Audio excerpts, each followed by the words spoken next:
ಎಲ್ರಿಗೂ ನಮಸ್ಕಾರ. ನಮ್ಮ ನ್ಯೂಸ್ ಅಲರ್ಟ್ ಯೂಟ್ಯೂಬ್ ಚಾನಲ್ಗೆ ನಿಮಗೆ ಸ್ವಾಗತ. ನಾನು ಚಂದನ್.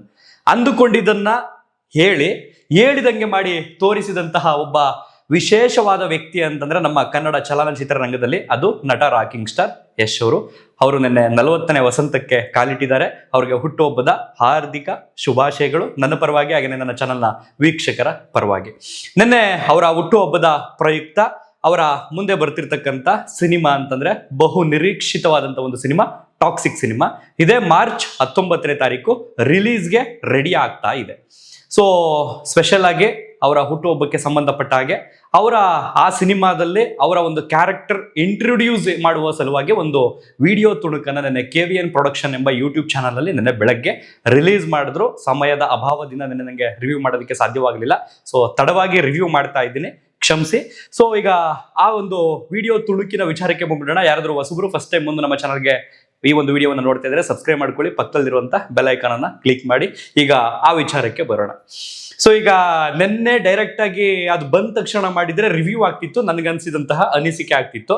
ಬಟ್ ನಿನ್ನೆಯಿಂದ ಈ ಕ್ಷಣದವರೆಗೆ ಆ ಒಂದು ವಿಡಿಯೋ ತುಣುಕು, ಒಂದು 2.5 ನಿಮಿಷದ ಒಂದು ವಿಡಿಯೋ ತುಣುಕು ಏನೇನೆಲ್ಲ ಸಂಚಲನವನ್ನ ಕ್ರಿಯೇಟ್ ಮಾಡಿದೆ, ಎಷ್ಟು ಮೀಮ್ಸ್ಗಳಲ್ಲಿ ಹರಿದಾಡ್ತಾ ಇದೆ, ಎಷ್ಟು ಜನರ ಬಾಯಲ್ಲಿ ಅದು ಹೇಳೋದಕ್ಕೆ ಆಗ್ತಿಲ್ಲ. ಕೆಲವೊಂದು ಮಾತುಗಳನ್ನ ಕೆಲವರು ಈ ರೀತಿ ಇರುತ್ತೆ ಅಂತ ಊಹೆ ಕೂಡ ಮಾಡಿರ್ಲಿಲ್ಲ ಅಂತಾರೆ. ಇನ್ನು ಕೆಲವರು ಫ್ಯಾಮಿಲಿ ಸಮೇತ ನೋಡ್ತಾ ಇದ್ದೆ, ಅದು ದೊಡ್ಡ ಸ್ಕ್ರೀನ್ ಅಲ್ಲಿ ಹಾಕೊಂಡು ಕುತ್ಕೊಂಡ್ಬಿಟ್ಟು ಎಂಟೈರ್ ಫ್ಯಾಮಿಲಿ ಎಲ್ಲ ವಾವ್ ಯಶ್ ಅವ್ರದ್ದು ಹೊಸ ಟೀಸರ್ ಬಿಟ್ಟವ್ರೆ ಬನ್ನಿ ಅಂತ ನೋಡ್ತಾ ಇದ್ದೆ. 1 ನಿಮಿಷ 6 ಸೆಕೆಂಡ್ ಆದ್ಮೇಲೆ ಫುಲ್ ಗೂಸ್ ಬಂಪ್ಸ್ ಬಂತು. ಅದು ನೋಡ್ಬಿಟ್ಟು ಮನೆಯವ್ರ ಮುಂದೆ ಎಲ್ಲ ನೋಡ್ಬಿಟ್ಟು ಸಡನ್ಲಿ ಶಾಕ್ ಆಗೋಯ್ತು ಅನ್ನುವಂಥದ್ದನ್ನು ಕೂಡ ಸಾಮಾಜಿಕ ಜಾಲತಾಣಗಳಲ್ಲಿ ನೀವು ಗಮನಿಸ್ತಾ ಇದ್ದೀವಿ. ಇನ್ನು ಯಶ್ ಅವರ ಹಳೆಯ ಸಿನಿಮಾಗಳು, ಕಿರಾತಕ ಸೀನ್ ಆಗಿರ್ಬೋದು ಅಥವಾ ಒಂದಷ್ಟು ಹಳೆಯ ಸಿನಿಮಾಗಳ ಸೀನ್ಗಳನ್ನ ಇದಕ್ಕೆ ಮರ್ಜ್ ಮಾಡಿ ಇವ್ನು ಈ ರೀತಿ ಆಗ್ತಾನೆ ಅಂತ ಗೊತ್ತಿರ್ಲಿಲ್ಲ, ಹಿಂಗೆಲ್ಲ ಮಾಡ್ತಾನೆ ಅಂತ ಗೊತ್ತಿರ್ಲಿಲ್ಲ, ಆ ರೀತಿ ಎಲ್ಲ ತಳುಕು ಹಾಕಿ ಈ ಒಂದು ಟೀಸರ್ನ ತುಂಬಾ ಚೆನ್ನಾಗಿ ಜನ ಸೋಷಿಯಲ್ ಮೀಡಿಯಾದಲ್ಲಿ ಟ್ರೆಂಡ್ ತಗೊಂಡೋಗಿ ಇಟ್ಟಿದ್ದಾರೆ. ಈಗ ಸೊ ಏನೇನಿದೆ ಆ ಒಂದು ಟೀಸರ್ ಅಂತ ಸಿನಿಮಾ ತಂಡದವರು ಕರೆದಿಲ್ಲ, ಬದಲಿಗೆ ನೋಡುವಂತಹ ವೀಕ್ಷಕರು ಅದನ್ನ ಟೀಸರ್ ಅಂತಾನೆ ಕರಿತಾ ಇದ್ದಾರೆ. ಸೊ ಟೀಸರ್ ಅಂತಂದ್ರೆ ಸಾಮಾನ್ಯವಾಗಿ ಒಂದು ಸಿನಿಮಾದಲ್ಲಿ ಒಂದು 20% ಯಾವ್ದಾದ್ರು ಬೇರೆ ಬೇರೆ ಸೀಕ್ವೆನ್ಸ್ಗಳೆಲ್ಲವನ್ನು ತೋರಿಸಿ ಇದೊಂದು ಸಿನಿಮಾಗೆ ಒಂದು ಟೀಸರ್ ಅಂತ ಹೇಳ್ತಾರೆ. ಬಟ್ ಇಲ್ಲಿ ಏನಾಗಿದೆ ಅಂತಂದ್ರೆ ಈ ಒಂದು ಸಿನಿಮಾದಲ್ಲಿ ಯಾವುದೋ ಒಂದು ಬಹು ಮುಖ್ಯವಾದಂತ ಒಂದು ಆಕ್ಷನ್ ಸೀಕ್ವೆನ್ಸ್ ಏನಿದೆ ಅದರ ಒಂದು ಕ್ಲಿಪ್ ಅನ್ನ, ಅಂದ್ರೆ ಆ ಒಂದು ಆಕ್ಷನ್ ಸೀಕ್ವೆನ್ಸ್ ಏನ್ ನಡೆಯುತ್ತಲ್ಲ ಅದರ ಒಂದು 2 ನಿಮಿಷದ ಸೀನ್ ಅನ್ನ ಟೀಸರ್ ತುಣುಕಾಗಿ ಒಂದು ಟೀಸ್ ಅಂತ ಬಿಡುಗಡೆ ಮಾಡಿದ್ದಾರೆ. ಏನೇನಿದೆ ಹಾಗಾದ್ರೆ ಅದ್ರ ಒಳಗಡೆ ಅನ್ನೋದನ್ನ ನೋಡೋದಾದ್ರೆ, ಕ್ರಿಶ್ಚಿಯನ್ ಕಮ್ಯುನಿಟಿಯಲ್ಲಿ ಯಾರೋ ಒಬ್ಬ ಡಾನ್ ಮಗನೋ ಅಥವಾ ಯಾರೋ ಒಬ್ಬ ಸತ್ತೋಗ್ಬಿಟ್ಟಿರ್ತಾನೆ, ಅವನನ್ನ ಶವ ಸಂಸ್ಕಾರ ಮಾಡೋದಕ್ಕೆ ಹಚ್ಚ ಹಸಿರಿನ ಒಂದು ಜಾಗದಲ್ಲಿ, ಸ್ಮಶಾನದಲ್ಲಿ ತಗೊಂಡೋಗಿ ಅವನನ್ನ ಅಂತ್ಯ ಸಂಸ್ಕಾರ ಮಾಡ್ಬೇಕು ಅಂತ ಮಾಡ್ತಿರ್ತಾರೆ. ಅವನು ಯಾರಿಂದ ಸತ್ತಿರ್ತಾನೆ ಅನ್ನುವಂಥದ್ದು ಎಂಟ್ರಿ ಆದ ತಕ್ಷಣನೇ ಗೊತ್ತಾಗುತ್ತೆ. ಸೊ ಅಲ್ಲಿ ಅಂತ್ಯ ಸಂಸ್ಕಾರ ಮಾಡ್ತಾ ಇರ್ತಾರೆ ಅವ್ರ ಮಗುನ್ನ. ಸೊ ಡಾನ್ ಹೇಳ್ತಾನೆ ಅವನೇನ್ ಬರಲ್ಲ ತಾನೆ ಇಲ್ಲಿಗೆ ಅಂತ ಅಂತಾನೆ. ಸೊ ಅವನ ಜೊತೆ ಗನ್ಮ್ಯಾನ್ಗಳು ಅವರು ಇವರು ಇರ್ತಾರಲ್ಲ, ಬಾಡಿ ಗಾರ್ಡ್ಸ್ಗಳವರೆಲ್ಲ, ಇಲ್ಲ ಅವ್ನು ಬರಲ್ಲ ಇಲ್ಲಿ ಅಂತ ನಾವು ಅನ್ಕೊಂಡಿದ್ದೀವಿ ಅಂತ ಅಂತಾರೆ. ಸೊ ಅಷ್ಟರಲ್ಲಾಗ್ಲೇ ವಿಜುವಲ್ಸ್ ಕ್ವಾಲಿಟಿಯನ್ನ ನೋಡ್ತಾ ಇದ್ರೆ ಇದೇನು ಹಾಲಿವುಡ್ ಮೂವಿ ಅಂತ ಅನ್ನಿಸ್ತಿಲ್ಲ, ಹಾಲಿವುಡ್ಗೋಸ್ಕರನೇ ಮಾಡ್ದಂಗಿದೆ ಮೂವಿ ಅಂತ ಅನಿಸ್ತಿತ್ತು ನನಗೆ ನೋಡಿದಾಗ. ಅಂಡ್ ಆ ಒಂದು ಸಂದರ್ಭದಲ್ಲಿ ಆ ವಿಜುವಲ್ಸ್ ಕ್ವಾಲಿಟಿ, ಆ ಕ್ಲಾರಿಟಿ ಎಲ್ಲವನ್ನು ನೋಡುವಂತ ಸಂದರ್ಭದಲ್ಲಿ ಒಂದು ವಿಂಟೇಜ್ ಕಾರ್ ಬರುತ್ತೆ. ಆ ಕಾರ್ ಆರ್ನ್ ಆಗಿದೆ ಅಂತಂದ್ರೆ ಯಾವ್ದೋ ಟೆಂಪೋದೋ ಲಾರಿದೋ ಆರ್ನ್ ಮಾಡ್ಕೊಂಡು ಬರ್ತಾವ್ರಲ್ಲಪ್ಪ ಅಂತ ಅನ್ಕೋಬೇಕು. ಸೊ ಆ ಸೌಂಡ್ ನಲ್ಲಿ, ಆ ಒಂದು ಆರ್ನ್ ನಲ್ಲಿ ಆ ಒಂದು ಕಾರ್ ಬರುತ್ತೆ, ಸೀದಾ ಬಂದು ಮರಕ್ಕೆ ಗುದಿಯುತ್ತೆ ಆ ಒಂದು ಕಾರು. ನೋಡೋದಕ್ಕೆ ಅಷ್ಟು ಕ್ಯೂಟ್ ಆಗಿದೆ ಆ ಕಾರ್ ಅದು. ಸೊ ನಾವೇನ್ ಅನ್ಕೊಳ್ತೀವಿ, ಯಾರೋ ಬಂದ್ರು ಇದರಲ್ಲಿ, ಹೀರೋನೇ ಬಂದವನೇ ಅಂತ ನಾವು ಅನ್ಕೊಂಡಿರಲ್ಲ, ಯಾರೋ ಬಂದ್ರು ಈ ಕಾರಲ್ಲಿ ಅಂತ ಅನ್ಕೊಳ್ತೀವಿ. ಜೊತೆಗೆ ಆ ಒಂದು ಫ್ರಂಟ್ ಡೋರ್ನ ತೆಗೆದ್ಬಿಟ್ಟು ಕಾಲಲ್ಲಿ ಶೂ ಹಿಂಗ್ ತೋರಿಸಿದ ತಕ್ಷಣ ಓ ಪಕ್ಕ ಈ ರೀತಿ ತೋರಿಸ್ತವ್ರೆ ಅಂತಂದ್ರೆ ಕ್ಯಾಮ್ರಾ ಆಂಗಲ್ ನ ಪಕ್ಕ ಹೀರೋ ಎಂಟ್ರಿನೇ ಇರುತ್ತೆ ಅಂತ ನಾವು ಅನ್ಕೊಂಡಿರ್ತೀವಿ. ಬಟ್ ಅಲ್ಲಿ ತನಕ ಹಾಲಿವುಡ್ ಅಂತ ಅನಿಸ್ತಿತ್ತು, ಆ ಕ್ಲಾರಿಟಿ, ಆ ಕ್ವಾಲಿಟಿ, ವಿಜುವಲ್ಸ್ ಎಲ್ಲ ನೋಡ್ತಿದ್ರೆ. ಬಟ್ ಯಾವಾಗ ಒಬ್ಬ ಎಣ್ಣೆ ಹೊಡ್ಕೊಂಡು ಕೆಳಗೆ ಇಳಿತಾನೆ, ತಮಿಳ್ ಸಿನಿಮಾ ಫೀಲ್ ಬಂದ್ಬಿಡುತ್ತೆ. ಅಲ್ಲಿ ತಮಿಳ್ ಕಲ್ಚರ್ ತರ ಕಾಣಿಸ್ತಾನೆ ಆ ವ್ಯಕ್ತಿ. ಸೊ ಓ ಇವನ್ ಬಂದವನಲ್ಲಪ್ಪ, ಹಂಗಾರೆ ಹೀರೋ ನೆಕ್ಸ್ಟ್ ಬರ್ಬೋದು ಅಂತ ಅನ್ಕೊಳ್ತಾ ಇರ್ತೀವಿ. ಸೊ ಸಡನ್ಲಿ ಅವನು ಕಾರ್ಗೆ ಮರಕ್ಕೆ ಹೋಗಿ ಗುದ್ದಿರ್ತಾನೆ. ಗುದ್ದ ತಕ್ಷಣ ಹೋಗ್ಬಿಟ್ಟು ಎಣ್ಣೆ ಹೊಡ್ಕೊಂಡು ಅವ್ನು ಎಂಟ್ರಿ ಆಗುತ್ತೆ. ಅದಾದ್ಮೇಲೆ ಹಿಂದೆ ಬರ್ತಾನೆ, ಬ್ಯಾಕ್ ಡೋರ್ ಹತ್ರ ಬರ್ತಾನೆ. ಬಂದು ಸಡನ್ಲಿ ಬಂದ್ಬಿಟ್ಟು ಆ ಗ್ರಾಸ್ ಅಲ್ಲಿ ಏನೋ ಇರುತ್ತಲ್ಲ ಹಿಂಗ್ ಎಳಿತಾನೆ. ಹಿಂಗೆ ನಾವ್ ಏನೋ ಅಂಬು ಅಥವಾ ಹುಲ್ಲೇನೋ ಬೆಳೆದಿರ್ತಲ್ಲ ಅದೇನೋ ಎಳಿತಾನೆ ಅಂತ ಅನ್ಕೊಳ್ತೀವಿ. ಬಟ್ ಆಲ್ರೆಡಿ ಅವ್ನು ಬಂದು ಅಥವಾ ಅವನ ಹಿಂದೆ ಯಾರೋ ಅದಕ್ಕೆ ಸಂಬಂಧಪಟ್ಟವರು, ಅಥವಾ ಹೀರೋನ್ ಆಗಿರ್ಬೋದು, ಅಥವಾ ಹೀರೋ ಜೊತೆ ಇರೋರಾಗಿರ್ಬೋದು, ಅಥವಾ ವಿಲನ್ ಇರ್ಬೋದು. ಅಂದ್ರೆ ವಿಲನ್ ಮೀನ್ಸ್ ನಟ ಯಶ್ ಅವ್ರನ್ನ ಇಲ್ಲಿ ಹೀರೋ ಅಂತ ಕರಿಬೇಕಾ ವಿಲನ್ ಅಂತ ಕರಿಬೇಕಾ ಗೊತ್ತಾಗ್ತಿಲ್ಲ. ಯಾಕೆ ಅದಕ್ಕೂ ಹೇಳ್ತೀನಿ, ಯಾಕೆ ಕ್ಲಾರಿಟಿ ಕೊಡ್ತೀನಿ ಮುಂದೆ ಹೋಗ್ತಾ. ಸೊ ಹಿಂಗ್ ಸಡನ್ ಆಗಿ ಎಳಿತಾನೆ. ಹಿಂಗೆ ಆಲ್ರೆಡಿ ಆ ಬಾಂಬ್ ಏನ್ ಸ್ಫೋಟಕಗಳು ಇರ್ತಾವಲ್ಲ ಅದಕ್ಕೆಲ್ಲ ಫಿಕ್ಸ್ ಮಾಡಿರುವಂತ ವೈರ್ ಅಲ್ಲಿ ಇರುತ್ತೆ. ಸೊ ಅದನ್ನ ಸೀದಾ ತಗೊಬಂದು ಆ ಸ್ಫೋಟಕ ಇರುತ್ತಲ್ಲ ಅದಕ್ಕೆ ತಗೊಬಂದು ಎರಡು ಕಡೆನೂ ಫಿಕ್ಸ್ ಮಾಡ್ತಾನೆ. ಸೊ ಫಿಕ್ಸ್ ಮಾಡಿದ್ಮೇಲೆ ನಾವು ಏನೋ ಆಗುತ್ತೆ ಈಗ ಅಂತ ಅನ್ಕೊಳ್ತಾ ಇರ್ತೀವಿ. ಬಟ್ ಆ ಸ್ಫೋಟಕವನ್ನ ಹಿಂಗ್ ಒತ್ತಿ ಒತ್ತಿ ಪ್ರೆಸ್ ಮಾಡಿದ್ರೆ ಒಂದ್ 4-5 ಶಾಟ್ ಹೊಡೆದ್ರೆ ಹಿಂಗೆ ಅಲ್ಲೆಲ್ಲೋ ಬ್ಲಾಸ್ಟ್ ಆಗುತ್ತೆ ಅಂತ ಅನ್ಕೊಂಡಿರ್ತೀವಿ. ಬಟ್ ಇಲ್ಲಿ ಸಿಕ್ಕಿದ್ದೆ ಟ್ವಿಸ್ಟ್ ಆಡಿಯನ್ಸ್ಗೆ ಅಲ್ಲಿ. ಸೊ ಎಷ್ಟೋ ಆಡಿಯನ್ಸ್ ಕಂಗಾಲಾಗಿದ್ದು ಆ ಒಂದು ದೃಶ್ಯದಲ್ಲಿ. ಸೊ ಆ ಸ್ಫೋಟಕವನ್ನ ಕೈಯಲ್ಲಿ ಹಾಕಿ ಪ್ರೆಸ್ ಮಾಡಿದ್ರೆ ನಾರ್ಮಲ್ ಆಗೋಗುತ್ತೆ. ಅದನ್ನ ಬೇರೆ ರೀತಿನೇ ತೋರಿಸ್ಬೇಕು ಅಂತ ಅಂದ್ಬಿಟ್ಟು ಕಾರಲ್ಲಿ ಒಂದು ಇನ್ಸೈಡ್ ಶಾರ್ಟ್ ತೋರಿಸ್ತಾರೆ. ಸಡನ್ಲಿ ಎಲ್ಲರೂ ಬೆಚ್ಚಿ ಕಂಗಾಲಾಗಿ ಹೋಗ್ತಾರೆ, ಇನ್ಕ್ಲೂಡಿಂಗ್ ನಾನು ಸೇರಿ. ಕಾರಣ ಏನು ಅಂತಂದ್ರೆ ಅವರನ್ನ ನಾವು ಇಷ್ಟು ದಿನ ಆ ರೀತಿ ನೋಡೇ ಇಲ್ಲ. ಒಂದು ಬೌಂಡ್ರಿ ಇತ್ತು. ಒಂದು ಬೌಂಡ್ರಿಯಲ್ಲಿ ಒಂದು ಡೀಸೆಂಟ್ ಸಿನಿಮಾಗಳು, ವಾಯ್ಲೆನ್ಸ್ ಸಂಬಂಧಪಟ್ಟ ಸಿನಿಮಾಗಳು, ಅದರಲ್ಲೂ ವಾಯ್ಲೆನ್ಸ್ ಅಂತ ಬಂದ್ರೆ ಎಕ್ಸ್ಟ್ರೀಮ್ ಲೆವೆಲ್ಗೆ ಹೋಗ್ಬಿಟ್ಟು ತೋರಿಸುವಂತ ಸೀನ್ಗಳಿತ್ತು. ಬಟ್ ಈ ತರ ಸೀನ್ ಅನ್ನ ನಾವು ನೋಡೇ ಇರ್ಲಿಲ್ವಲ್ಲ ಅನ್ನುವಂತಹ ಒಂದು ಸಡನ್ ಶಾಕ್ ಅಲ್ಲಿ ಸಹಜವಾಗಿ ನನಗೆ ನಿಮ್ಗೆಲ್ಲ ಉಟ್ಕೊಂಡಿರುತ್ತೆ. ಬಟ್ ಆಲ್ರೆಡಿ ಕಳೆದ ವರ್ಷ ಯಶ್ ಅವರ ಹುಟ್ಟುಹಬ್ಬಕ್ಕೆ ಸಂಬಂಧಪಟ್ಟಾಗ ಒಂದು ಗ್ಲಿಮ್ಸ್ ಬಿಟ್ಟಿರ್ತಾರಲ್ಲ, ಅದರಲ್ಲೂ ಕೂಡ ಒಂದು ಕ್ಲಬ್ಗೆ ಎಂಟ್ರಿ ಆಗ್ತಾರೆ. ಕ್ಲಬ್ಗೆ ಎಂಟ್ರಿ ಆಗ್ಬಿಟ್ಟು ಒಂದು ಬಾರಲ್ಲಿ ಡ್ಯಾನ್ಸ್ ಮಾಡುವಂತ ಹುಡುಗಿ ತೊಡೆ ಮೇಲೆ ಬಂದು ಕೂತ್ಕೋತಾಳೆ, ಅವಳ ಮೇಲೆ ಶಾಂಪೇನ್ ಸುರಿಯೋದು. ಸೊ ಅಲ್ಲಿ ಆಲ್ರೆಡಿ ತೋರಿಸ್ಬಿಟ್ಟು a fairy tale for grown ups ಅಂತ ಹಾಕ್ಬಿಟ್ಟಿರ್ತಾರೆ. ಅಂದ್ರೆ ದೊಡ್ಡವರಿಗೆ ಒಂದು ಕಾಲ್ಪನಿಕ ಕತೆ ಅನ್ನುವಂತ ಒಂದು ಟೈಟ್ಲು.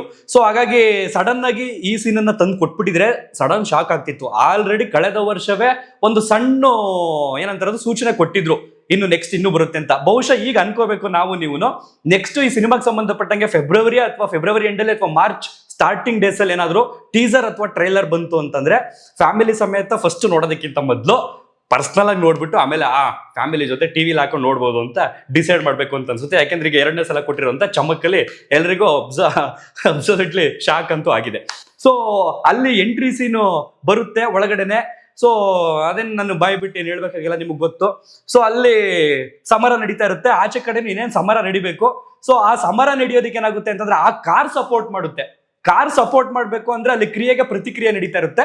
ಸೊ ಆಟೋಮೆಟಿಕ್ ಆಗಿ ಕಾರ್ ನಿಧಾನಕ್ಕೆ ಬ್ಲಾಸ್ಟ್ ಮಾಡಿ 4-5 ಶಾರ್ಟ್ ಆದ ತಕ್ಷಣನೇ ಅಲ್ಲೂ ಎಂಡ್ ಆಗುತ್ತೆ ಯುದ್ಧ. ಇಲ್ಲಿ ಸ್ಟಾರ್ಟ್ ಆಗುತ್ತೆ.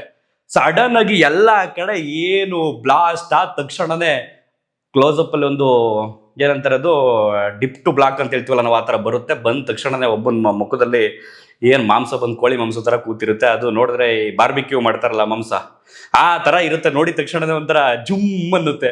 ಅದಾದ ನಂತರವೇ ಎಲ್ಲ ಕಡೆ ಬ್ಲಾಸ್ಟ್ ಆಗುತ್ತೆ. ಬ್ಲಾಸ್ಟ್ ಆದ್ಮೇಲೆ ಗುರು ನನಗೆ ಪರ್ಸನಲಿ ತುಂಬಾ ಇಷ್ಟವಾದಂತ ಒಂದು ಶಾಟ್ ಅಂತಂದ್ರೆ ಅಂದ್ರೆ ಕ್ಯಾಮ್ರಾ ಆಂಗಲ್ ಅಂತಂದ್ರೆ ಹಿಂಗೆ ಕಾರ್ ಡೋರ್ನ ಒದ್ದು ತಕ್ಷಣನೇ ಒಂದು ಕ್ಲೋಸ್ ಅಪ್ ಅಲ್ಲಿ ಒಂದು ಶಾಟ್ ತೋರಿಸ್ತಾರಲ್ಲ, ಅದಂತೂ ಮಸ್ತ್ ಆಗಿತ್ತು. Next level camera angle work ಮಾಡಿರ್ತಕ್ಕಂಥದ್ದು, ಜೊತೆಗೆ ಆ ಸಿನಿಮಾಟೋಗ್ರಫಿಯನ್ನು ತೋರಿರ್ತಕ್ಕಂಥದ್ದು ಅಂತಾನೆ ಹೇಳ್ಬೋದು. ಸೊ ಅದಾದ್ಮೇಲೆ ರಾಯನ್ ಎಂಟ್ರಿ ಆಗುತ್ತೆ. ರಾಯ ಯಾರು ಅಂತಂದ್ರೆ ಇಲ್ಲಿ ನಟ ಯಶ್ ಅವರ ಪಾತ್ರದ ಹೆಸರು ರಾಯ. ಸೊ ಅದು ಕೂಡ ಆಲ್ರೆಡಿ ಚರ್ಚೆ ಆಗೋಗಿದೆ. ರಾ ಅಂತಂದ್ರೆ ರಾಧಿಕಾ ಅಂತ ಬರುತ್ತೆ, ವೈ ಎ ಅಂತ ಬಂದ್ರೆ ಯಶ್ ಅಂತ ಬರುತ್ತೆ, ಆರ್ ಅಂತ ಬಂದ್ರೆ ಈ ಕಡೆ ಅವರ ಎ ಅಂತ ಬಂದ್ರೆ ಅವ್ರ ಮಗಳ ಹೆಸರು ಬರುತ್ತೆ, ವೈ ಅಂತ ಬಂದ್ರೆ ಅವ್ರ ಮಗನ ಹೆಸರು ಬರುತ್ತೆ ಅನ್ನೋದು ಕೂಡ ಡಿಸ್ಕಸ್ ಆಗಿದೆ. ಗೊತ್ತಿಲ್ಲ, ಅದನ್ನ ಮೀರಿ ಬೇರೆ ಏನಾದ್ರೂ ಇದ್ರೂ ಇರಬಹುದು ಸಿನಿಮಾದಲ್ಲಿ ಕಂಟೆಂಟ್. ಸೊ ಇದಾದ ನಂತರ ಬ್ಲಾಸ್ಟ್ ಆಗೋಗುತ್ತೆ. ಸೊ ಅಲ್ಲಿ ರಾಯಿನ್ ಕ್ಯಾರೆಕ್ಟರ್ ಎಂಟ್ರಿ ಆಗಿ ಬಂದು ಒಬ್ಬ ಶೂಟ್ ಮಾಡ್ಬೇಕು ಅಂತ ಪರದಾಡ್ತಾ ಇರ್ತಾನೆ. ಆ ಗನ್ನನ್ನ ಇವ್ರ ಕಾಲಲ್ಲಿ ಲಂಕೆ ಡಮ ಡಮ ಡಮ ಅಂತ ಅನ್ಸಿ ವಾಯ್ಲೆನ್ಸ್ ಅನ್ನ ಎತ್ತಿ ಮೆರೆಸುವಂತಹ ಒಂದು ಸೀನ್ ನಲ್ಲಿ ಡ್ಯಾಡೀಸ್ ಹೋಮ್ ಅಂತ ಹೇಳ್ಬಿಟ್ಟು ಟೀಸರ್ ಎಂಡ್ ಆಗುತ್ತೆ. ಇನ್ನು ಮೇನ್ ಆಗಿ ಈ ಒಂದು ವಿಡಿಯೋ ತುಣುಕಿನಲ್ಲಿ ತುಂಬಾ ಪ್ರಸ್ತಾಪಿಸಬೇಕಾದಂತ ವಿಚಾರ ಏನು ಅಂತಂದ್ರೆ back ground score. Ravi Basrur ಅವರು ಚೆಚ್ಚಿ ಬಿಸಾಕ್ಬಿಟ್ಟಿದ್ದಾರೆ ಅಂತ ಎರಡು ಮಾತೇ ಇಲ್ಲ. ಆಲ್ರೆಡಿ ನಾವು KGF ಆಗಿರ್ಬೋದು, ಸಲಾರ್ ಆಗಿರ್ಬೋದು ಒಂಚೂರು ಸಿಮಿಲರ್ ಇದ್ದಿದ್ರಿಂದ ಇದ್ರಲ್ಲಿ ಏನಾಗಬಹುದು ಅಂತ ಅಂದ್ಕೊಳ್ತಿದ್ದೋ.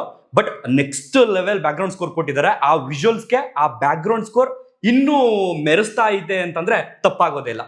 ಇನ್ನು ಈ ಕಡೆ ಡಿಸ್ಕಸ್ ಮಾಡಬೇಕಾದಂಥ ವಿಚಾರ ಏನು ಅಂತಂದ್ರೆ, ಈಗ ಒಂದು 6-7 ತಿಂಗಳ ಒಳಗಡೆ ಬಂದಂತ ಅಪ್ಡೇಟ್ ಅದು. ಈಗ ಸಿನಿಮಾಗೆ ಸಂಬಂಧಪಟ್ಟ ಪೋಸ್ಟರ್ ಎಲ್ಲಾ ಕಡೆನೂ ಕೂಡ ರಿಟರ್ನ್ ಬೈ ಯಶ್ ಅಂತ ಇದೆ.